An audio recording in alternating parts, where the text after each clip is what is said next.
Matthew 18:1-14. Jesus instructs his followers about entering the kingdom of heaven and about avoiding temptations to sin. Today's reading concludes with the story of a shepherd who searches for a lost sheep to emphasize God's vigilant love and care.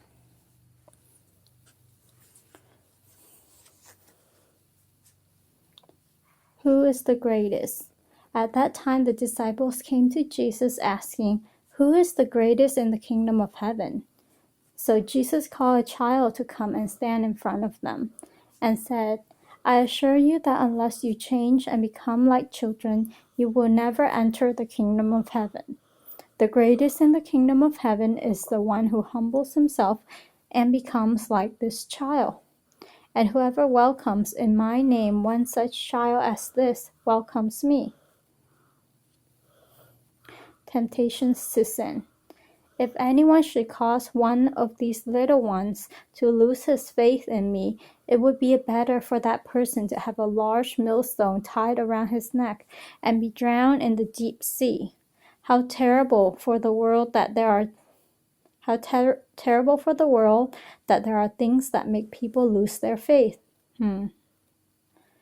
Such things will always happen, but how terrible for the one who causes them. If your hand or your foot makes you lose your faith, cut it off and throw it away. It is better for you to enter life without a hand or a foot than to keep both hands and both feet and be drowned and be thrown into the eternal fire. And if your eye makes you lose your faith, take it out and throw it away. It is better for you to enter life with only one eye than to keep both eyes and be thrown into the fire of hell. The parable of the lost sheep. See that you don't despise any of these little ones. Their angels in heaven, I tell you, are always in the presence of my Father in heaven. What do you think a man does who has 100 sheep and one of them get lost? He will leave the other 99 grazing on the hillside and go and look for the lost sheep. When he finds it, I tell you, he feels far happier over this one sheep than over the 99 that did not get lost.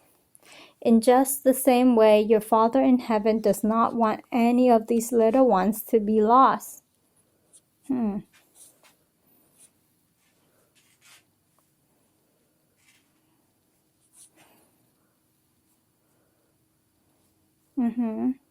Yes. Obedience is key.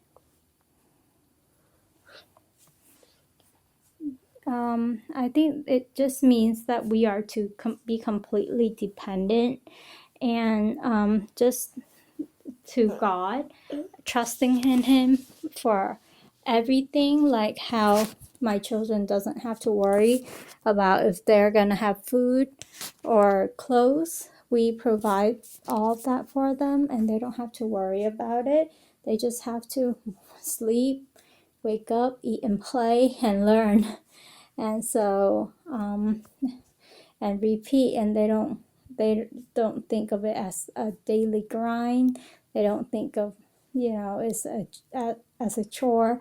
So all of that, and then like to just listen and converse with us, to talk to us about what they like, what they're learning, all of those things, like to just have a relationship with us, and a relationship between a child and a parent, an intimate and like satisfying and like trusting relationship.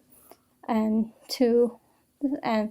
there are times when they want it their way, like just right now my daughter was wanting to sleep in a different bed, and she want me to lay down with her, but I have to take care of my other child,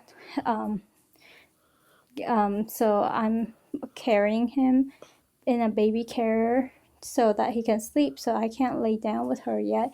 And she got mad, but still in those times she still knows that I love her a lot, and that I will try my best to be there for her, like after I'm done with this task. So God is not like me. God is not limited. And so, what do we have to be afraid of?